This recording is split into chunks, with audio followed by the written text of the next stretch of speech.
নমস্কাৰ। এই সামাজিক মাধ্যমৰ কিছু কথালৈ আজি এই ভিডিঅ'টি লাইভত আহিছোঁ। কেইদিনমানৰ আগতে এজন বিধায়কৰ লগত বিধায়কজনে কিবা দুই এটা বেয়া শব্দ কোৱাৰ কাৰণে মই হাঁহিয়ে উত্তৰ দিছিলোঁ যে কিছুমান আন্দোলন এনেধৰণে কৰা হয় যিবিলাক আন্দোলনৰ যোগেদি তেওঁলোকৰ ভিতৰুৱা কথা কিছুমান আমি জানিছিলোঁ আৰু এনেই ধেমালিতে কৈছিলোঁ।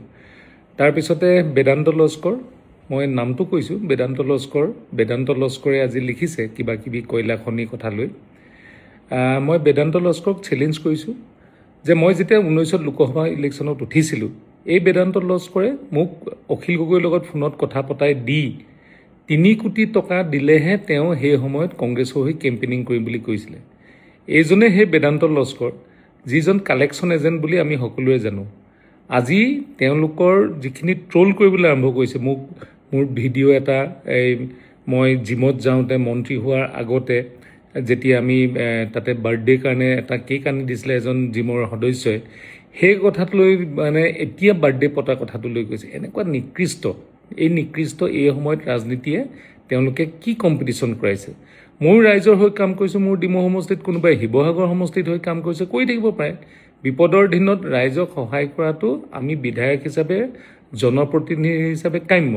মোৰ কৰা কামৰ ষ্টাইল বেলেগ বিধায়কে কৰা কামৰ ষ্টাইল বেলেগ বিধায়কে ফেচবুক, বেলেগ বিধায়কে প্ৰেছ কনফাৰেন্সত মুখখন ধৰক বেলেগ ধৰণে কৰি এক্টিং কৰিব পাৰে। আমি আমাৰ মতে কৰিব পাৰোঁ। লাইক এইবিলাক লৈ আমি ব্যস্ত হৈ নাথাকোঁ। আমি নিজৰ কামখিনি ৰাইজক আমাৰ ছ'চিয়েল মিডিয়া প্লেটফৰ্মৰ যোগেদি দেখাওঁ। ইয়াতে কাকো হেয় প্ৰতিপন্নও নকৰোঁ, কাৰো বিষয়ে নকৰোঁ। এতিয়া দেখিছোঁ যে এটা দলৰ কিছু সদস্যই তেওঁলোকে এনেধৰণে কৰিছে যেন মই তেওঁলোকৰ ক'ৰবাত খোৱা পানীত বি ঢালিলোঁ। হয়, মই সেই সময়ত নদী বান্ধৰ কথা কৈছিলোঁ, নদী বান্ধ চৰ্চাত আছে। মই এইখিনি কথা কৈছোঁ, দৈয়াঙৰ অঞ্চলত বহুতক মাটি পট্টা দিম বুলি আন্দোলন কৰা গৈছিলে, সেইখিনি আছে। সেইখিনি কথালৈ কেতিয়াবা আমি আলোচনা কৰিম পিছত। কিন্তু আজিৰ দিনত যেতিয়া আমি আজি বানপানীত নিপীড়িত যিসকলে আজি জনতা আছে, সেইসকল জনতাক আমি সহায় কৰাটো প্ৰথম পৰ্যায়ত আমাৰ কাম।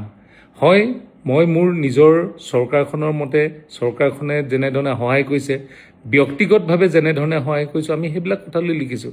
আৰু ব্যক্তিগত বহুখিনি সহায় আমি এতিয়াও লিখা নাই, আমি এইবিলাক ভিডিঅ'ও কৰা নাই। কিন্তু আমি কৰা কামবিলাক ৰাইজে জনাৰ কাৰণে আমি কিছুমান ফেচবুকত দিয়া হৈছে আৰু বিভিন্নজনে দিছে। তাত কিন্তু আজিৰ যিটো পৰিৱেশ হৈছে, এই পৰিৱেশটো সেইদিনাখন মই নদী বান্ধ কোৱাৰ আগলৈকে এই পৰিৱেশটো নাছিলে। নদী বান্ধৰ কথা কোৱাৰ পিছতহে কিবা খোৱা পানীত বিষ ঢলা নিচিনাকৈ, গাত জেগাই থকা নিচিনাকৈ, কিবা বান্দৰ কেঁকুৰা লগা নিচিনা তেওঁলোকৰ পৰিৱেশ এটা হোৱা দেখিছোঁ। আৰু তাৰ বাবে তেওঁলোকক মই আকৌ কৈছোঁ যে মই সেইজন নহয় যিজনে লোকক ব্লেকমেইল কৰি পইচা লৈ আমি লোকক বিপদত পেলাই আমি নিজৰ সকলো কথা সত্য বুলি ভবাই তোলা আমি মানুহ নহয়। আমাৰ কাৰণে আমি ৰাইজৰ সেৱা কৰাটোৱে আমাৰ শ্ৰেষ্ঠ আৰু তাৰ কাৰণে আমি কাম কৰি যাম। আৰু কোনে মোকো বিচলিত কৰিব নোৱাৰে, ৰাইজৰ কাম কৰাৰ পৰা আমাক আঁতৰাই ৰাখিব নোৱাৰে।